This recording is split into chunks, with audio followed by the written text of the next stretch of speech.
You know, I've said it, I think, in every marathon video I put together where I recorded myself running and get to mile 20 and, you know, I'll make the comment, my legs are tired and it's going to be a long 6.2 miles ahead.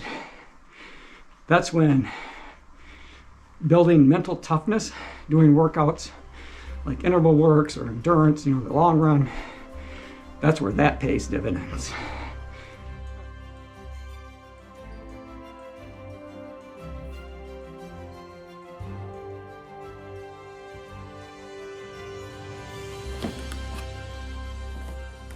All right, so let's see what flavor coffee we have for today. For those of you that might be just tuning in for the first time or maybe new to the channel, this is kind of a fun thing that I started doing a few days ago. I had picked up a holiday advent calendar only because it was on sale. We're nowhere near Christmas anymore. That's in the rearview mirror. And Bella's going to help me open up the flavor of the day for today. I love coffee, and it's just kind of a fun surprise for me to see, see what they have in store for me. So let's go ahead and open up number 5 and see what we have that we can enjoy in the Keurig today. Now, sometimes it's coffee, sometimes it's tea, or it could be tea. Don't know that for sure. And we had kind of a latte type of a thing going on before. There we go. If I can get this darn thing open. Okay, so today we have Newman's Own, and it's an organic special blend. Newman's Own Organic Special Blend. So I'm going to put this into Keurig and let it do its magic, and then I'll let you know how it tastes. Okay, but for today, after I have this cup of coffee, I'm going to jump on my stationary bike here in my living room, and we got some intervals to do today. This is the second set of intervals for week number 7, and the format is not unfamiliar to us. So after I warm up for 10 minutes, then I'm going to basically ride hard for 6 minutes, and then I'll have 90 seconds to recover, and then I'll repeat that process 4 different times. So all in all, you add it all together, it's 24 minutes of hard riding. And Bella's down here swiping at my shoelaces. Isn't she adorable? Anyway, and then I think about 10 minutes cool down. So I think all in all, it's going to be right around a 50-minute workout, somewhere in that ballpark. So as I've said many times before, I enjoy the benefits of the speed work for sure. I think I need to get a little treadmill for Bella. I'm gonna have to start saving up some money for her and get her one of those. What do they call it? One Fast Cat, the cat treadmills or cat wheels, I guess, not treadmills. I guess it could be considered a treadmill. I don't know. For those of you that have cats that might have one, let me know how you like it and if it's worth the money that you think. I'd like Bella to get as much exercise as she can. I like to take her outside. She likes to go for walks, but I think it'd be fun if I could get her to use one of those cat wheels so that she could get some exercise too. Boy, I just kind of lost my train of thought there. But all right, so I am going to get into this workout. We'll talk a little bit more as I progress through it. And we'll check back with you periodically. Oh, I know what I was going to... This is how I am before I have that second cup of coffee. My mind's kind of all over the place. So, what I was getting ready to say is that I enjoy the benefits that come along with doing, speed work and working on your VO2 max and, working hard at threshold pace, that kind of thing, because it just helps, it helps you overall just become a faster, stronger runner. So even though I'm doing it on my bike here in my living room, one of you guys had pointed out in the past when we talked about doing alternative types of workouts other than running, that your heart doesn't know the difference. I think that's true. I think it's true. And, I've been down this road before. For those that have happened to join, relatively recently, cycling, indoor cycling, or even being on my mountain bike or what have you, cross training in general, has been a very big part of all of my training sessions or training blocks for the 5 different marathons that I've run, with the exception of one. All of the other 4, I've spent a number of weeks on a stationary bike or my mountain bike, things of that nature, and it has worked out. It's worked out. So, I think as long as we are consistent in our efforts, that we're going to reap the benefits, and they'll translate over across sports. And I think that's true, maybe you're a cyclist and you're looking to cross train, you want to add some running in, it's going to benefit you as a cyclist too, I believe, and swimming, those types of things. So if I knew how to swim, I would probably try to add that in, but I can doggy paddle, but I'm not a strong swimmer. Maybe that's something that I still need to work on, because we're never too old. We're not, my hair is getting a little thinner, my beard's getting a little longer, and the number of days till the Boston Marathon are definitely getting shorter. All of that said, it doesn't mean that I'm too old to learn new tricks to help me prepare for my goals. And in my case, it's running the Boston Marathon. All right, so enough about all of that. I'm gonna make my coffee and I'm gonna get into my workout. So I'm in that 10-minute warm-up, and just as I done in the last interval session, right now I'm staying seated, turning my legs over, 100 RPMs, but my heart rate is pretty low. It's about 100 beats per minute at the moment. So when I get close to the end of the 10 minutes, so maybe around minute 8 or 9, I'm going to up the resistance to 8, and then I'm going to slowly start to bring my heart rate up, so that when I get to the 6-minute session, I should be able to make a smooth transition. And really, the only thing I'll need to do at that point is start to turn my legs over a bit faster. So that's my plan. That's my plan going into it. And then again, we've got 4 6-minute interval sessions to look forward to. All right, we'll talk more after I complete the first interval. Let you go for now. So to help me kind of bring my heart rate up slowly before starting that first 6 minutes, is at 8 minutes, I turned up the resistance to 6. And I'm just now getting to 9 minutes, so I'm going to turn it up to a resistance level of 7. So not quite to 8 yet, but each time I do that, each level seems to raise my heart rate by about 10 beats per minute. So I'm now fast approaching 125 beats per minute at the moment.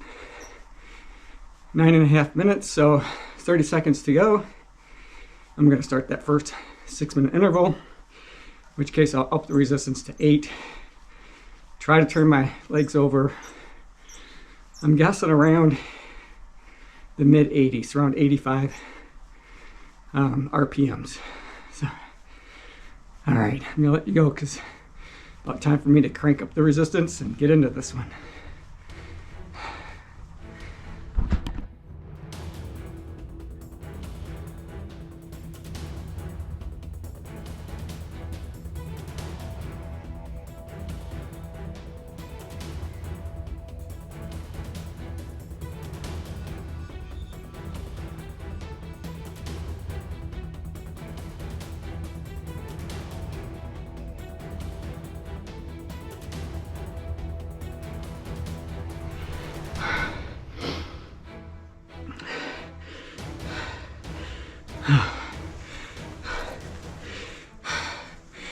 Crank the resistance level back down to 5.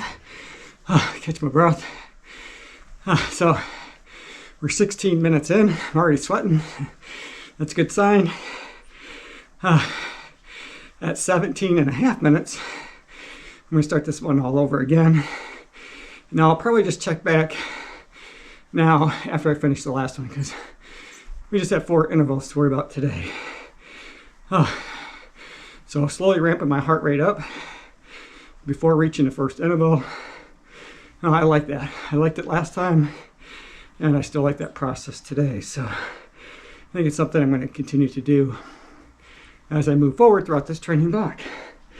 I'm sure you can't see it, but Bella is sacked out in a chair next to me. I have her here for moral support. All right.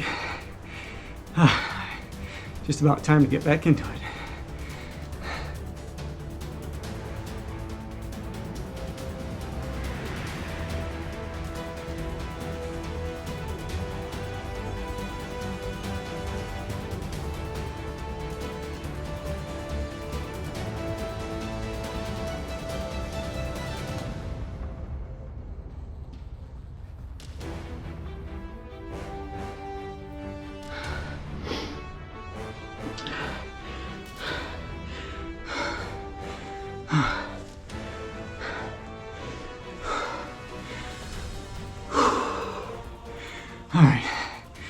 3 down. So we're 3/4 of the way done. It's been a bit of a challenge trying to keep my legs turning over in the mid 80s. I'd look down and felt like I was really working hard, and it's kind of like 81 RPM, something like that. So I just kind of try to dig deep and bring the cadence up a little bit more. And that's kind of how it went through the 3rd effort. I expect the 4th is going to be much of the same. All right, I got not too much longer in this recovery period, so I'm going to get a quick drink and get on with it.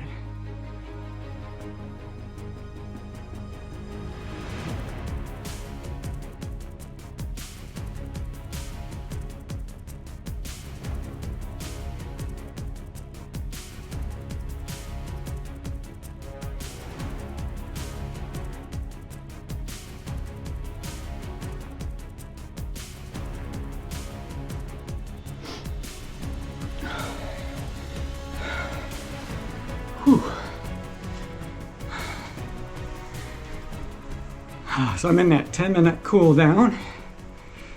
That last effort was pretty hard, but it was supposed to be.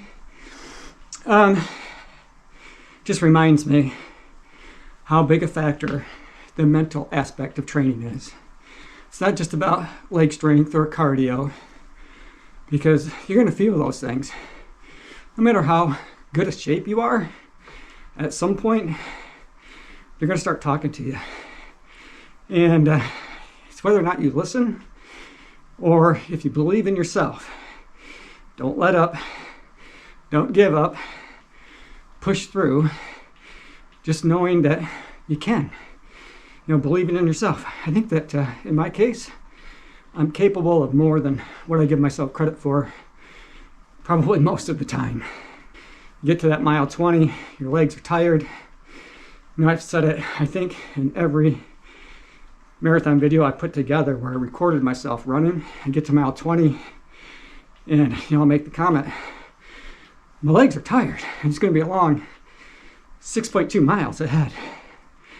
That's when building mental toughness, doing workouts like interval works or endurance, the long run, that's where that pays dividends. All right, we'll take a look at the overall numbers here in just a minute. I'm going to start lowering my cadence a little bit more, getting my heart rate down. I'm in that cool down phase. I got just about 8 minutes left there. And then we'll look at the numbers. All right, so the second interval session for this week is all done. It's in the books. I've got the sweat to prove it. Oh my goodness, this shirt, I don't know that there's a dry spot on it anywhere. And during that ride, I talked a little bit about the mental side of working out. And so I was just curious, do you guys have any tricks that you use when you're in a hard effort, whether you're doing speed work like this, or maybe you're out on the long run? Do you listen to podcasts out past the time, take your mind off the hard work that you're doing? I like to, when I'm on my bike, sometimes I close my eyes and I just kind of think about the race that I'm about to run or that I'm preparing for.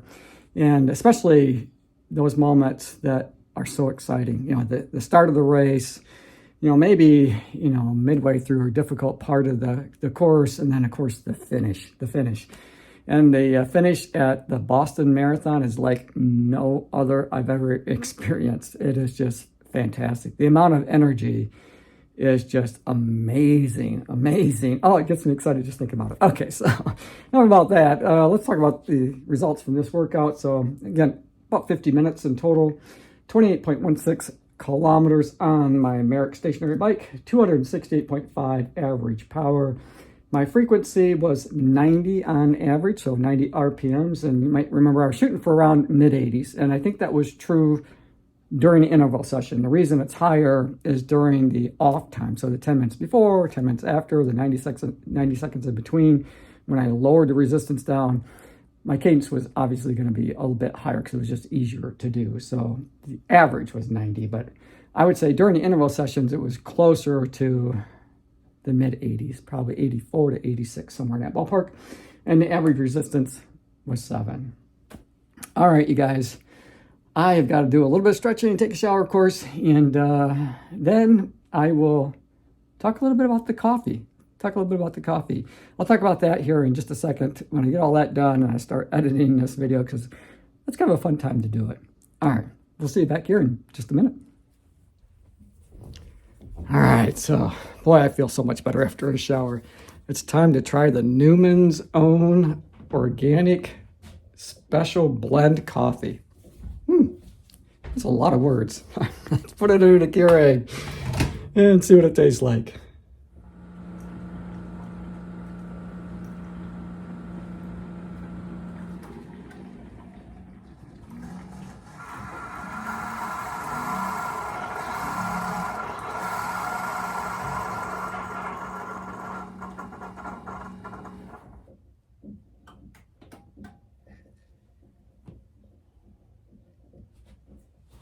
Smells like coffee. Oh, all right.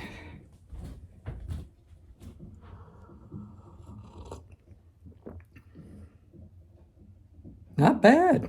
Not bad. I'd say it's somewhere around a medium roast. If you're a coffee aficionado.